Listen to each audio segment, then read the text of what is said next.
नमो हरिहरताणं नमो सिद्धाणं नमो आयर्याणं नमो वज्रायाणं नमो लोये सर्वसाहूणं जीवं जीवं दवं जिणवरवसहेन जेन निड्डिठं देवीन्द्रविन्दवन्दं वन्दे तम सर्वदा सिरसा।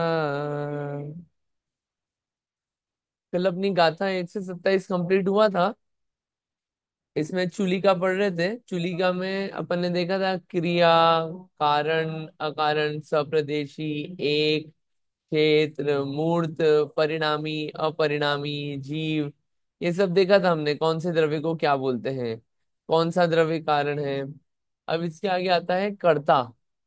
कर्ता कल अपन ने पढ़ा था कि वास्तविकता में तो जो जीव है, शुद्ध जीव जो है, वास्तविकता में अगर शुद्ध द्रव्यात्मक नय से देखें तो जीव तो अकर्ता है।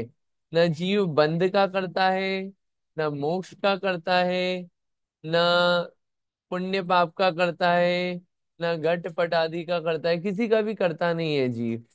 वास्तव में तो जीव अकर्ता है।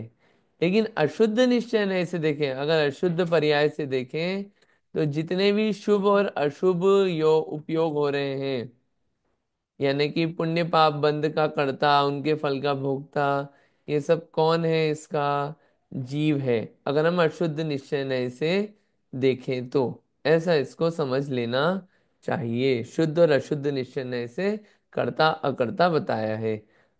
वो जो शुरू की गाथा है ना, जीव क्या है, वो पढ़ने लायक है बार बार। उससे बहुत क्लैरिटी रहेगी हमेशा कि मैं किसका करता हूँ, किसका नहीं हूँ, कैसा मेरा स्वरूप है। वो पढ़ने लायक है बार बार। सव्वगदम आगे से पढ़ते हैं। आगे का अपने को पढ़ना है सव्वगदम से लेके। हाँ जी, पढ़ी रीता आंटी जी सव्वगदम से।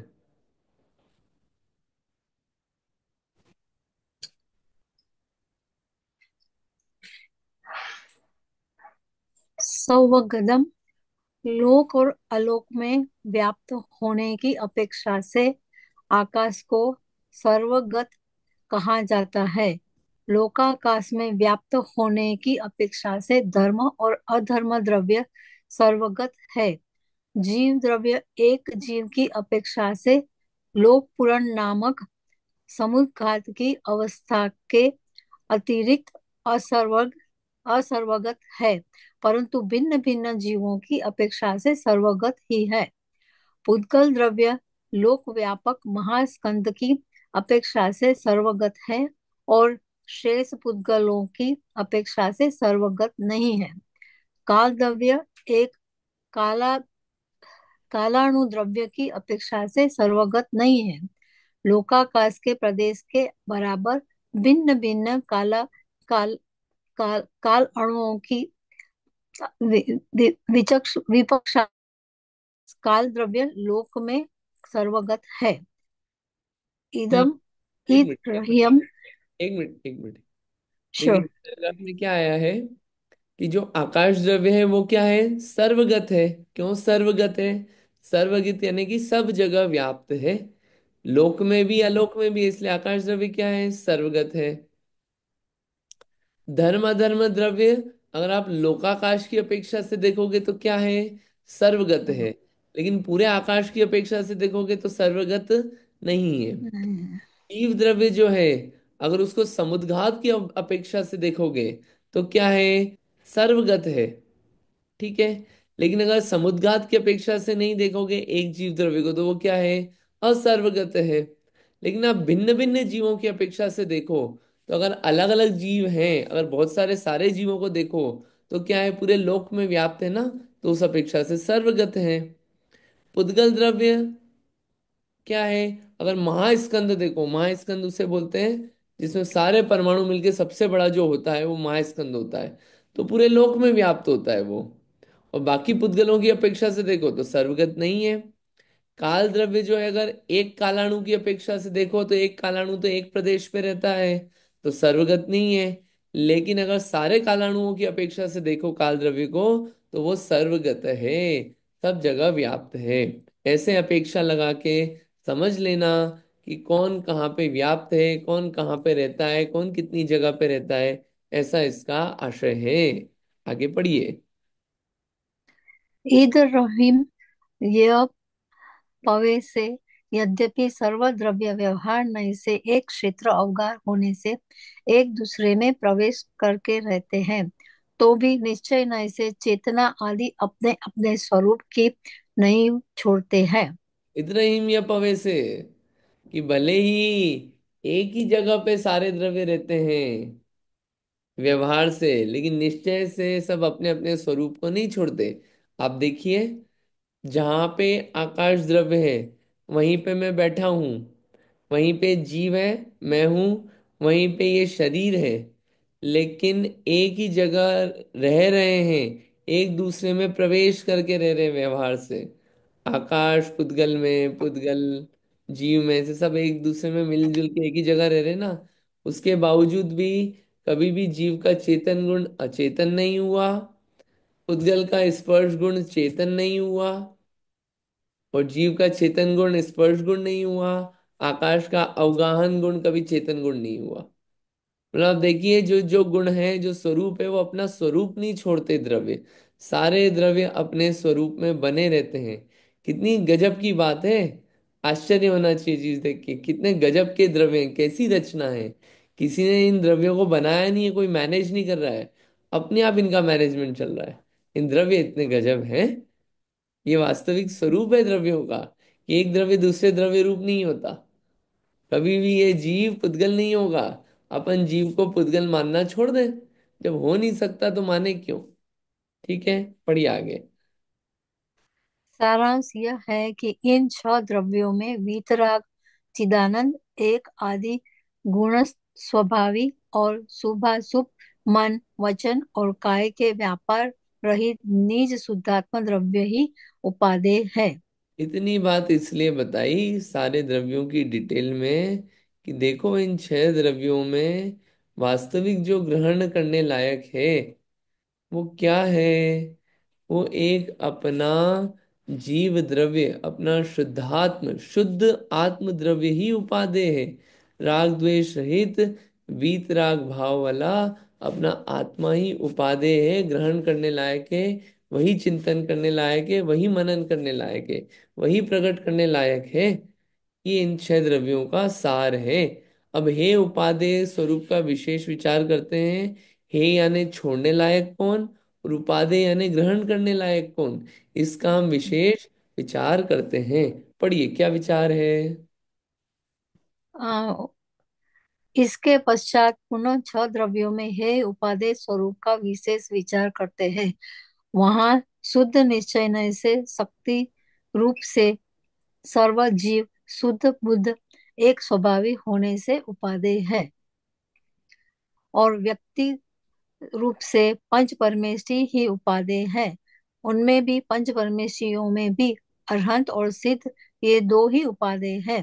इन दोनों में भी निश्चय से सिद्ध ही उपादेय है, और परम निश्चय नय से तो भोग आकांक्षा आकांक्षा आदि रूप समस्त विकल्प जाल रहित परम स्वभाव समाधि काल में सिद्ध समान स्वशुद्धात्मा ही उपादेय है। अन्य सर्वद्रव्य है यह तात्पर्य है। कौन उपादेय है, कौन है ये बता रहे हैं इसमें। वास्तविकता में तो अगर शुद्ध निश्चय नय से देखें, शुद्ध निश्चय नय क्या करता है, जो द्रव्य है उसकी शुद्ध पर्याय से बात करता है। तो अगर शुद्ध निश्चय नय से देखें, तो शक्ति रूप से सभी जीव जो हैं वो शुद्ध हैं, बुद्ध हैं, एक स्वभावी है, इसलिए वो ग्रहण करने लायक हैं।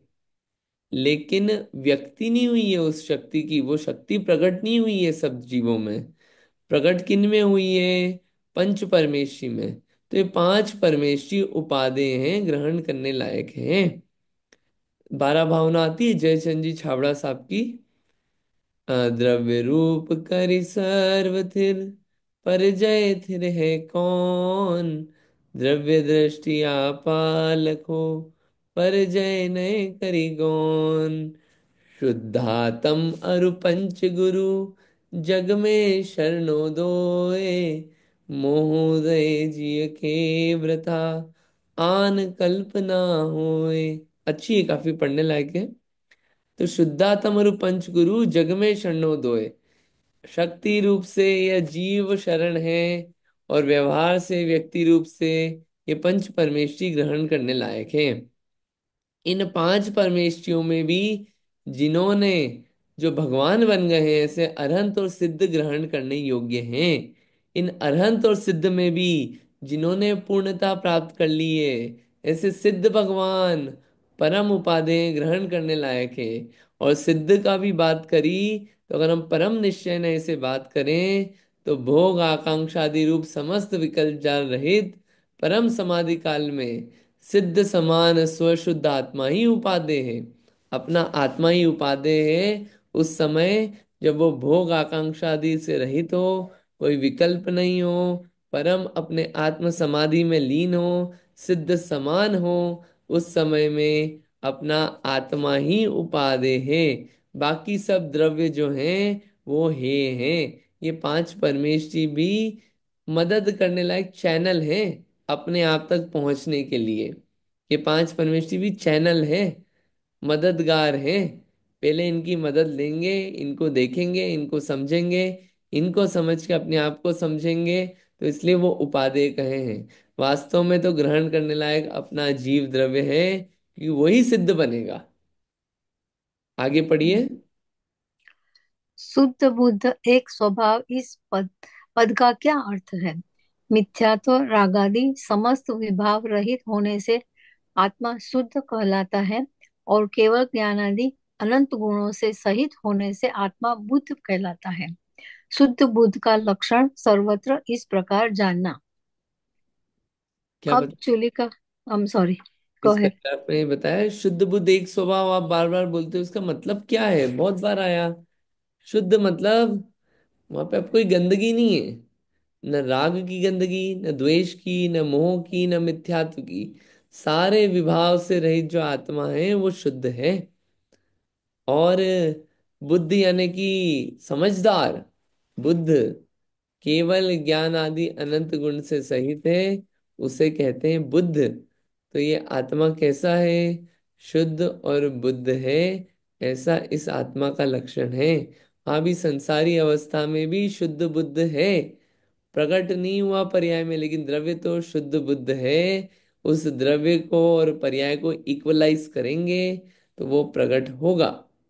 पर्याय में प्रकट नहीं है अभी अवस्था में। द्रव्य तो शुद्ध और बुद्ध ही है।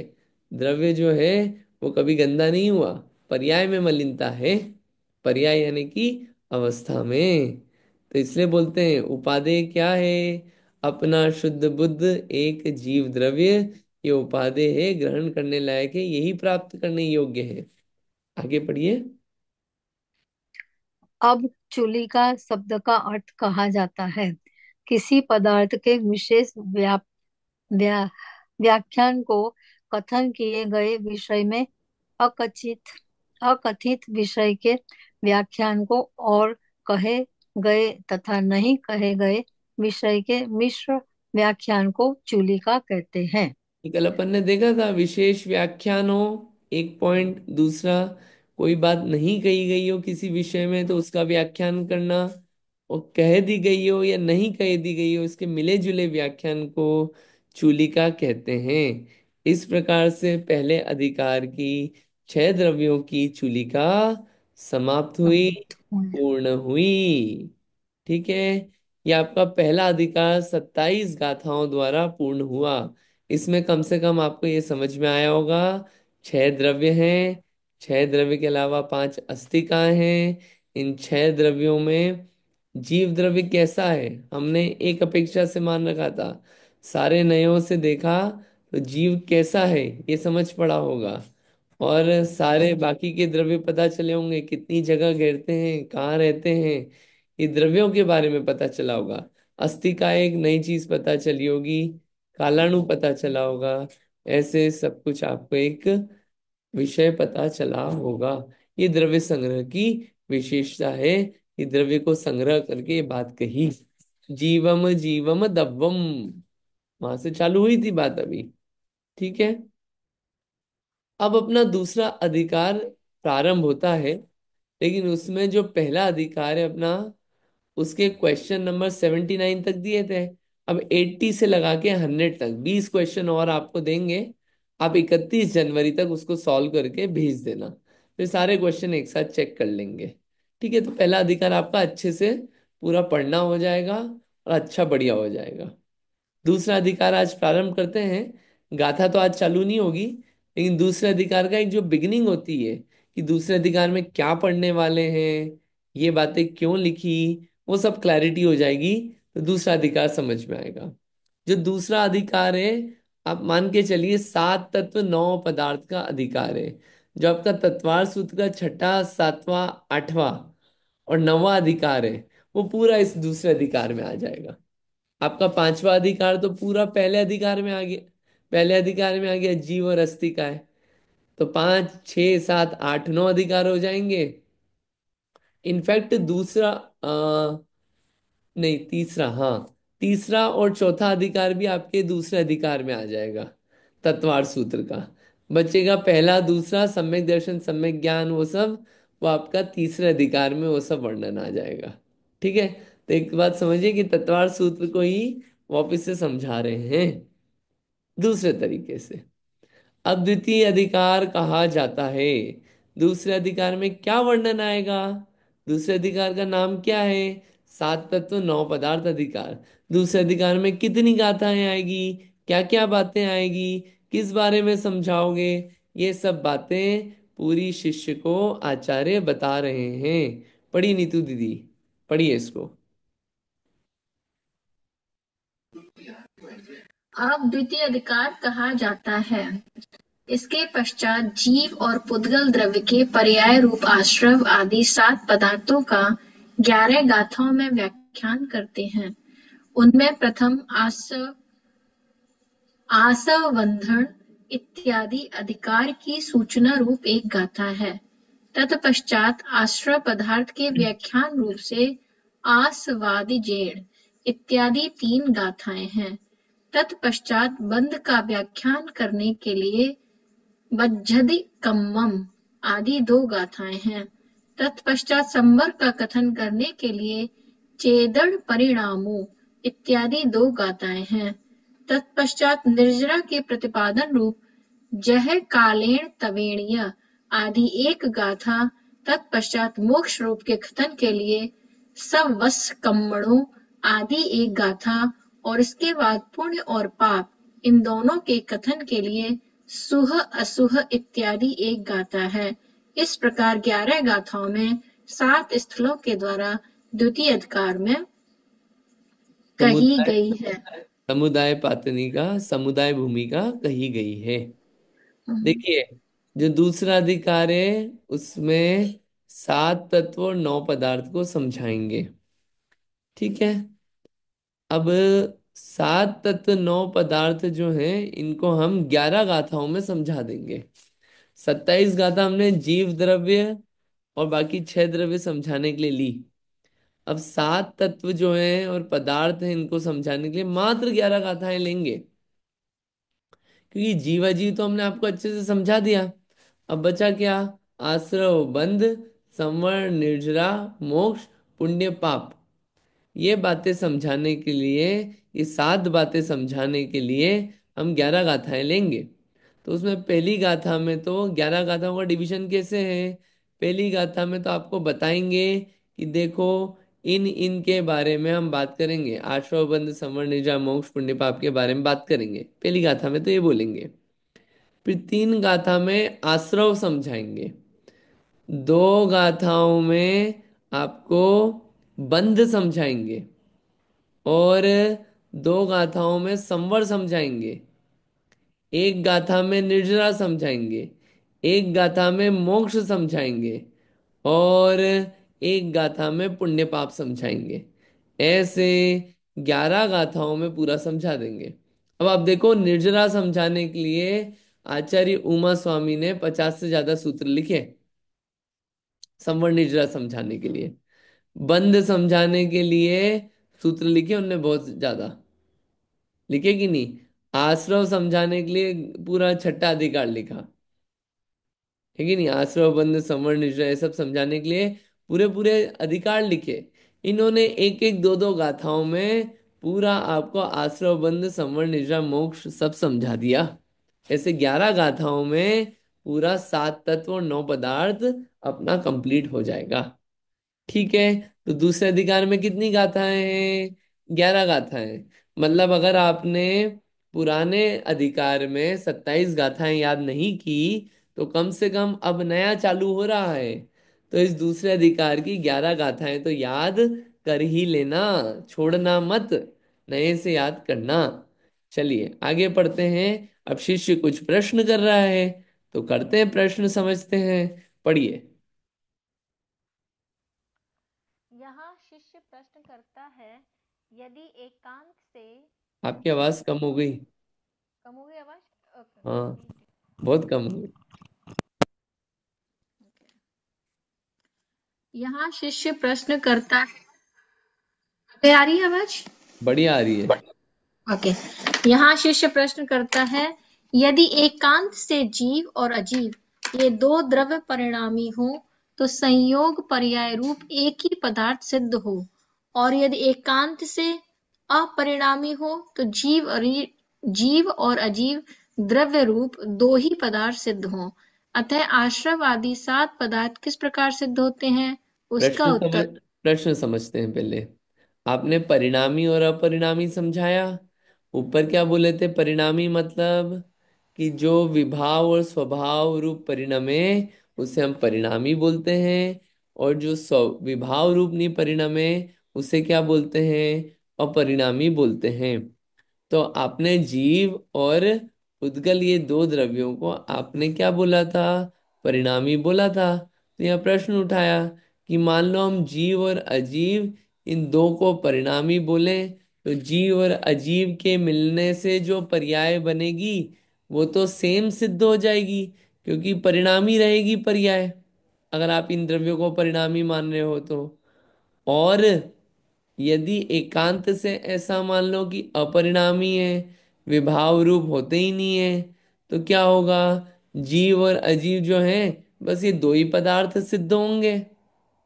तो फिर ये जो आप बाकी के पदार्थों की अब बात करने वाले हो, आश्रव बंध संवरण निद्रा मोक्ष, ये 7 पदार्थ कैसे सिद्ध होते हैं? हमको तो समझ में ही नहीं आ रहा। क्योंकि अगर आप अपरिणामी बोलो, यानी कि विभाव रूप होते ही नहीं है, और विभाव रूप नहीं होते यानी कि जीव में कोई गंदगी नहीं आती, कोई बंध नहीं होता, तो 7 पदार्थ सिद्ध नहीं होते, बंध वगैरह सिद्ध नहीं होंगे।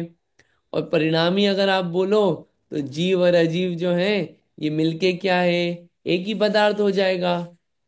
ऐसा हम शिष्य ने प्रश्न किया, तो उसका उत्तर देते हैं। क्या उत्तर है?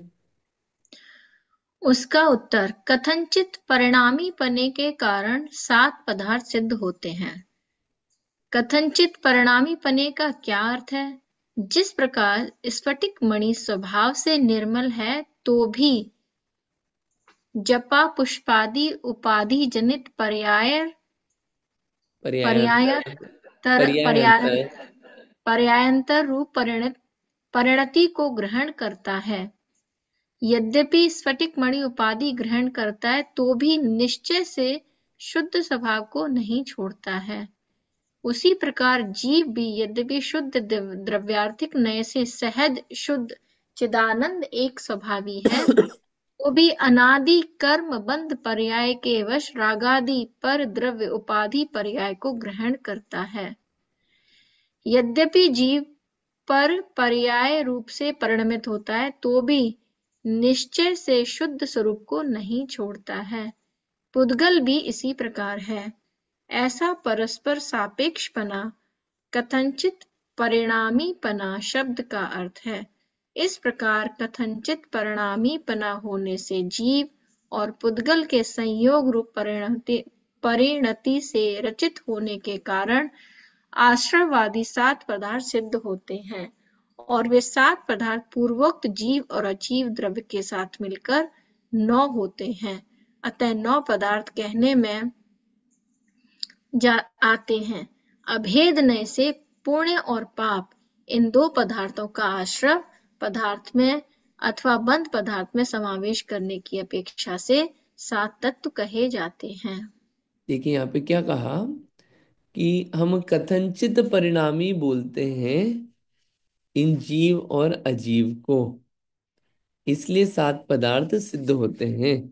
अब कथनचित परिणामी यानी क्या होता है? तो कथनचित परिणामी यानी कि वो जो विभाव रूप होता है वो कथनचित होता है, पूर्ण रूप से विभाव रूप नहीं हो जाता है। विभाव रूप भी है, स्वभाव रूप भी है। जब विभाव रूप है तब भी स्वभाव नहीं छोड़ा है। ये कथनचित परिणामी पने का मतलब है। फॉर एग्जाम्पल, कि स्फटिक मणि होती है ना, स्फटिक मणि एकदम निर्मल होती है स्वभाव से, एकदम क्लियर। लेकिन क्या होता है, जपा पुष्प आदि बहुत सारी चीजें अगर आप रख दो उसके आसपास सामने, तो वो स्फटिक मणि में क्लैरिटी नहीं दिखती है। वो सब चीजें झलक दिखने लगती है, क्योंकि उसने क्या करा, जपा पुष्प आदि दूसरी दूसरी चीजों को क्या करा, इन उपाधियों को ग्रहण कर लिया। लेकिन फिर भी उसने अपनी निर्मलता को नहीं छोड़ा है। ऐसे ये जीव द्रव्य जो है, जो मैं हूं, जीव मतलब मैं हूं, द्रव्यार्थिक द्रव्य से देखो तो ये एक क्या है, शुद्ध है, चित चैतन्य स्वरूप है, आनंद स्वरूप है, एक स्वभावी है। लेकिन क्या हुआ, ये निर्मलता नष्ट कैसे हुई? कर्म उपाधि से। तो भी अनादि कर्म बंध पर्याय के वश रागादि परद्रव्य उपाधि पर्याय को ग्रहण करता है।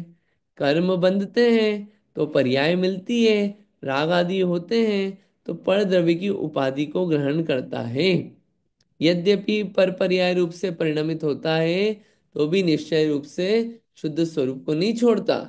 भले ही वो उस पर्याय रूप परिणमन करता है, उस जैसा बिहेव करता है, राग रूप बिहेव करता है, जो पर्याय मिलती है उसमें ही मस्त हो जाता है। मनुष्य बना तो मनुष्य रूप में मस्त हो गया, वही अपने आप को मानने लगता है। तो भी अपने शुद्ध स्वरूप को नहीं छोड़ता ये जीव। शुद्ध स्वरूप को छोड़ दे तो अपना वो स्वरूप कैसे छोड़ेगा? वस्तु जो होती है अपने नेचर को नहीं छोड़ती है कभी। शक्कर जो है वो अपने मिठास को कभी छोड़ नहीं सकती। भले ही आप उसमें कितना जहर मिला दो, वो अपने मीठेपने को नहीं छोड़ेगी। उसकी उस अवस्था में वो गंदगी आ गई है। ऐसी जीव की इस अवस्था में वो गंदगी चल रही है राग द्वेष की, उसके कारण ये अनेक पर्याय मिल रही है।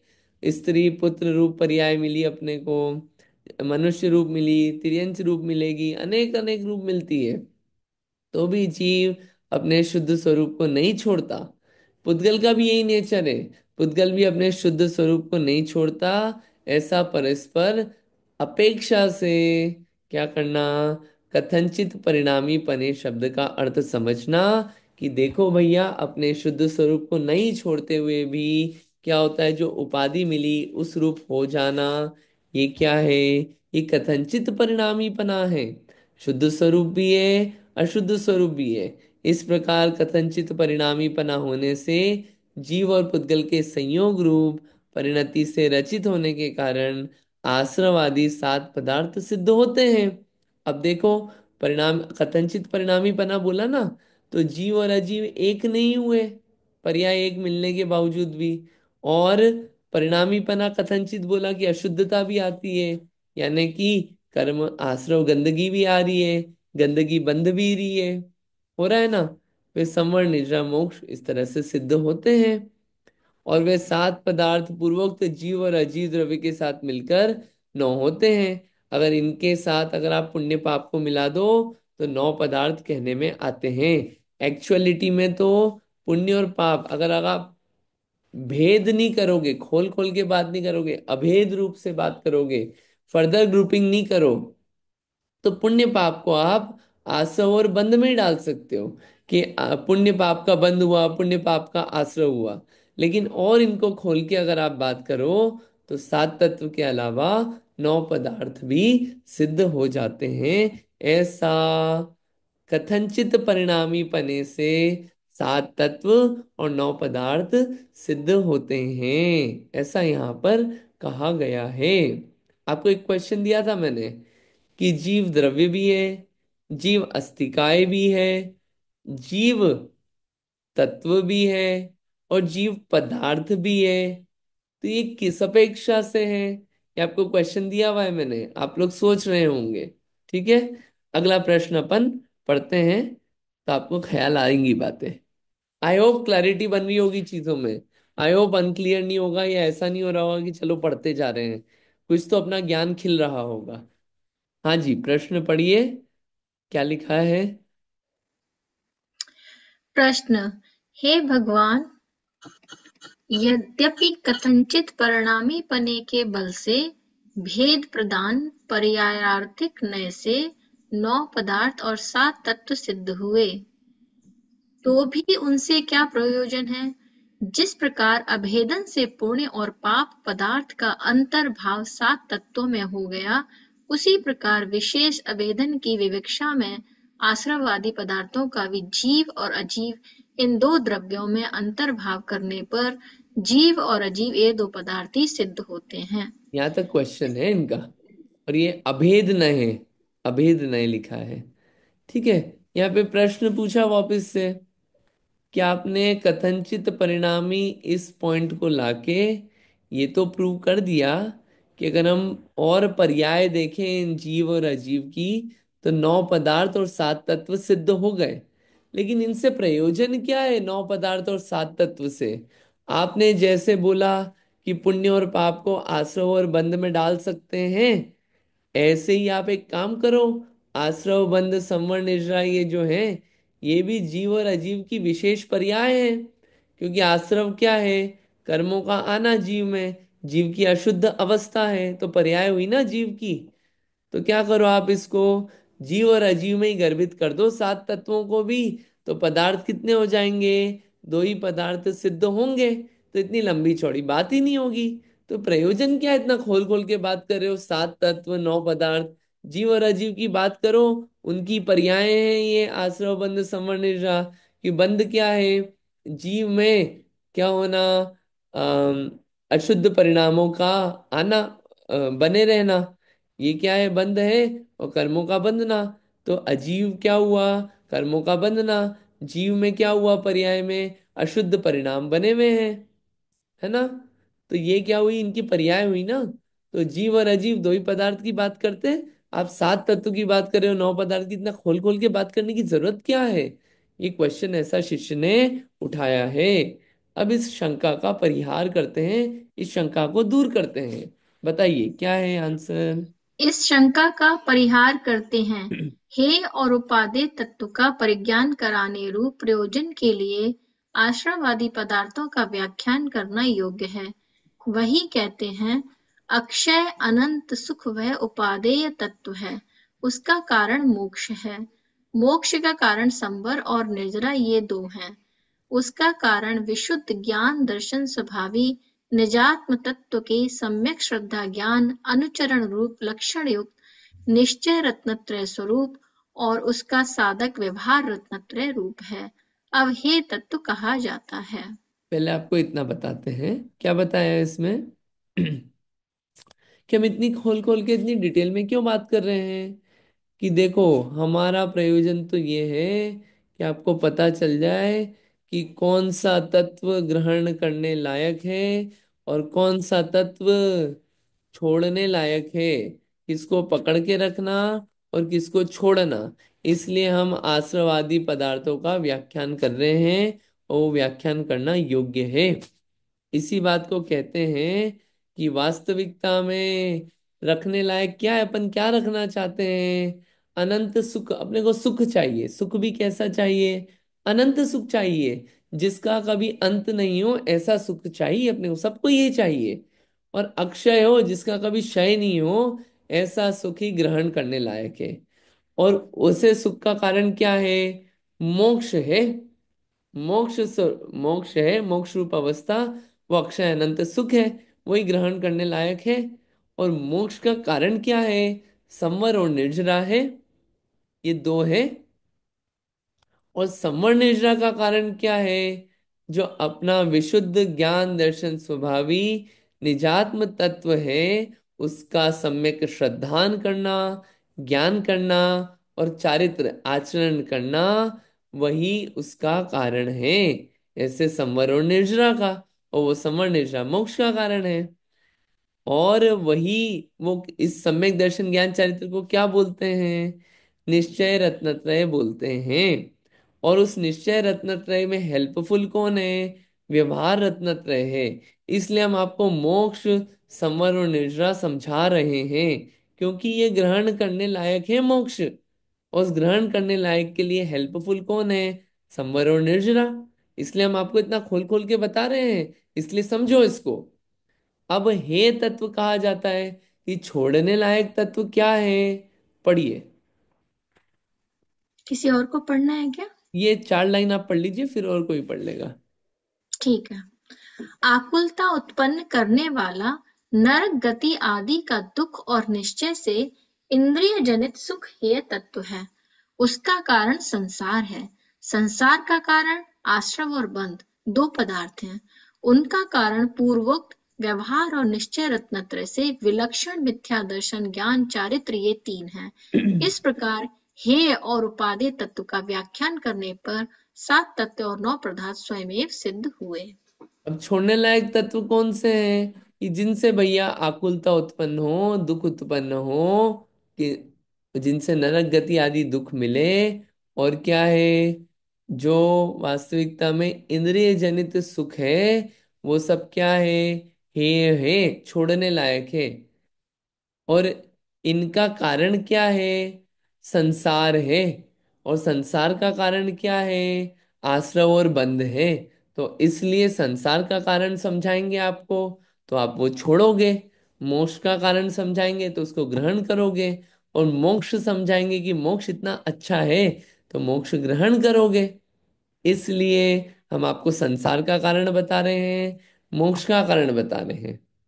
और ये जो संसार का कारण है आश्रव बंध, वो क्या है? वास्तविकता में जो रत्नत्रय बताया उससे ऑपोजिट मिथ्या दर्शन ज्ञान चारित्र है। तो आपको पता चलेगा आश्रव और बंध क्यों होता है। मिथ्या दर्शन ज्ञान चारित्र से होता है। तो हमें किसको छोड़ना है? मिथ्या दर्शन ज्ञान चारित्र को छोड़ना है, सम्यक दर्शन ज्ञान चारित्र को ग्रहण करना है। इसलिए हे और उपादेय छोड़ने लायक और ग्रहण करने लायक तत्व आपको समझा रहे हैं। इसलिए दूसरा अधिकार 7 तत्व और 9 पदार्थ समझा रहे हैं। एक आपको सिर्फ यही बोल देते कि देखो लड़का बहुत अच्छा है, तो मजा नहीं आता। आपको ऐसे समझाएंगे, लड़का दिखने में तो भैया उस हीरो से भी बढ़ के, हॉलीवुड स्टार से भी बढ़ के है। बाल उसके इतने बढ़िया हैं, कलर इतना सफेद है, बढ़िया एकदम झकपक। बॉडी बहुत अच्छी है, घर में परिवार अच्छा है, घर में 4 बंगले हैं। 4 बंगलों के अलावा उनके घर अलग अलग जगह पे फार्म हाउस है।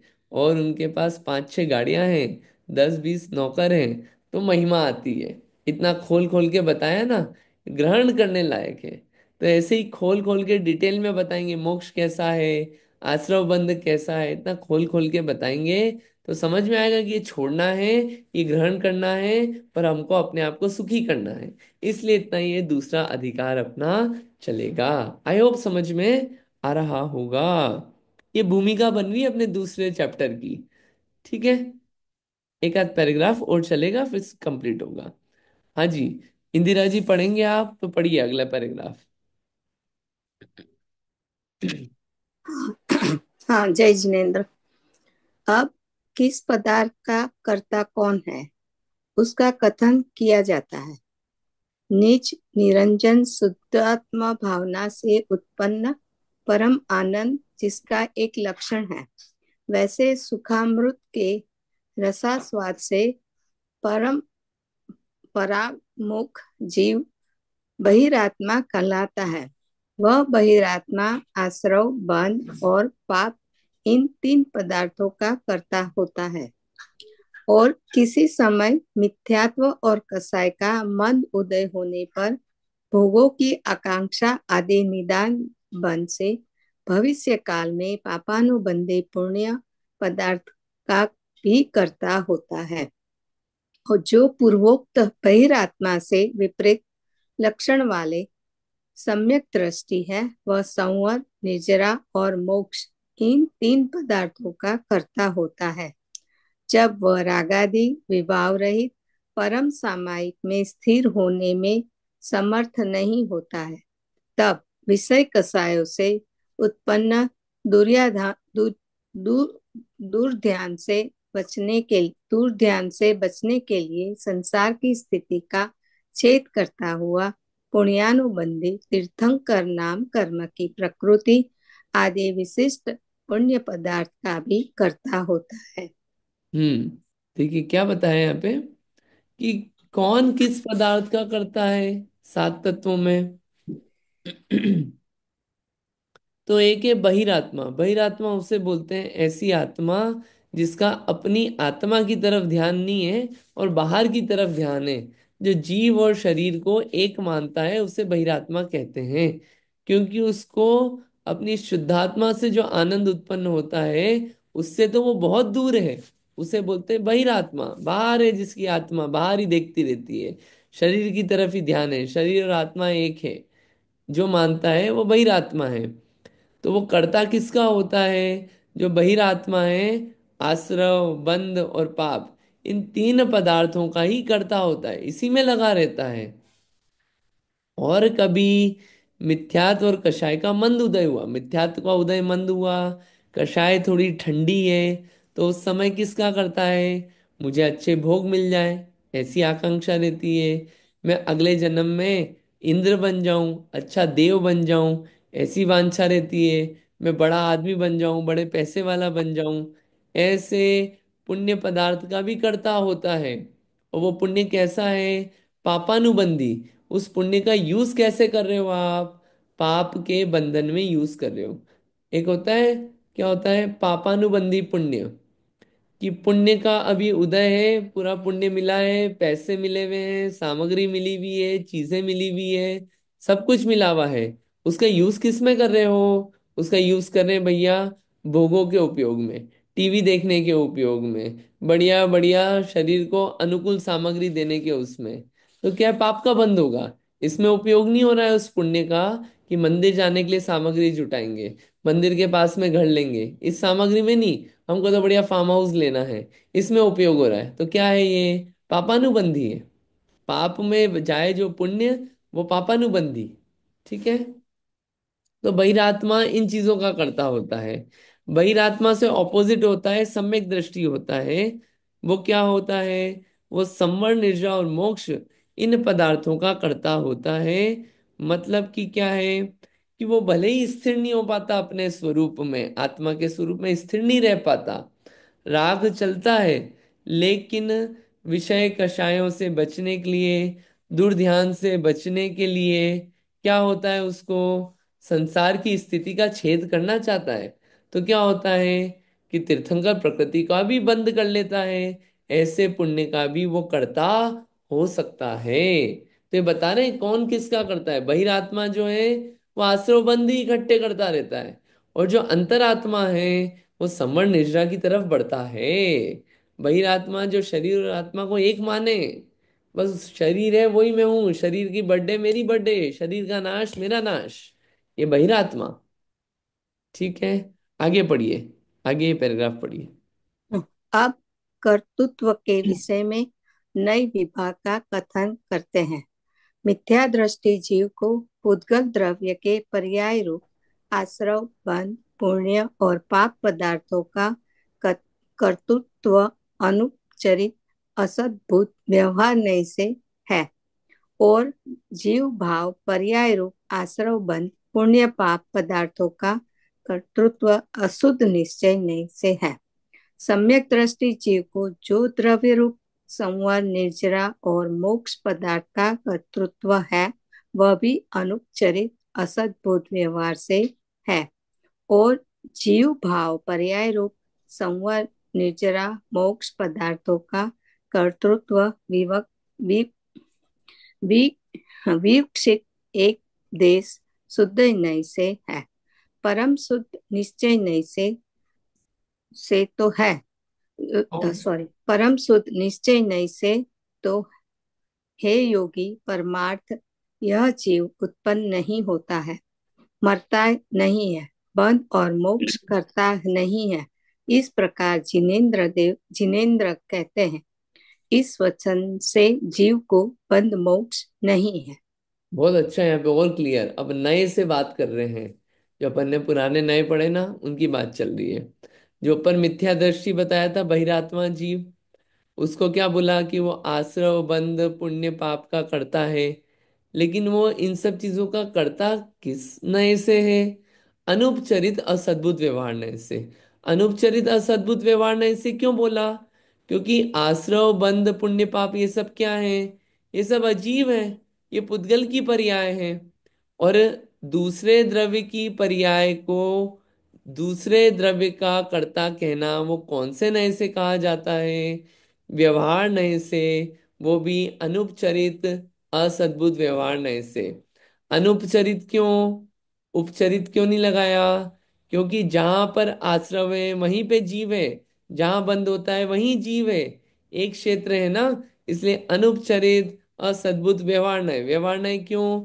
दो भिन्न द्रव्यों को मिला के बात कर रहे हैं। एक द्रव्य को दूसरे द्रव्य को कर्ता बोल रहे हैं, इसलिए व्यवहार नहीं। अनुपचरित क्यों? क्योंकि एक क्षेत्र अवगाही है।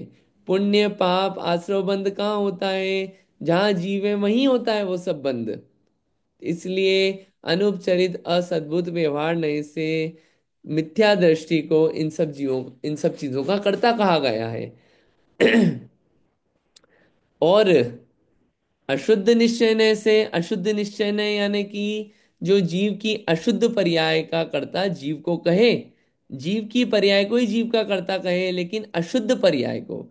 अशुद्ध पर्याय कौन सी है? आश्रव बंध पुण्य पाप रूप ये जो अशुद्ध पर्याय है, इसका कर्ता जीव को कहना, ये अशुद्ध निश्चय से है। ठीक। अब सम्यक दृष्टि पे आते हैं। सम्यक दृष्टि जीव जो है, उसको किसका बोला करता? संवरण निद्रा और मोक्ष का करता बोला। तो ये कौन से पदार्थ हैं? संवरण निद्रा और मोक्ष, ये पुद्गल अजीव पदार्थ हैं। इनको अनुपचरित असद्भुत व्यवहार नय से करता बोला जीव को इसका। और जीव को शुद्ध निश्चय नय से, क्योंकि शुद्ध पर्याय है ना संवरण निद्रा मोक्ष, तो इनको शुद्ध निश्चय नय से इसका कर्ता बोला।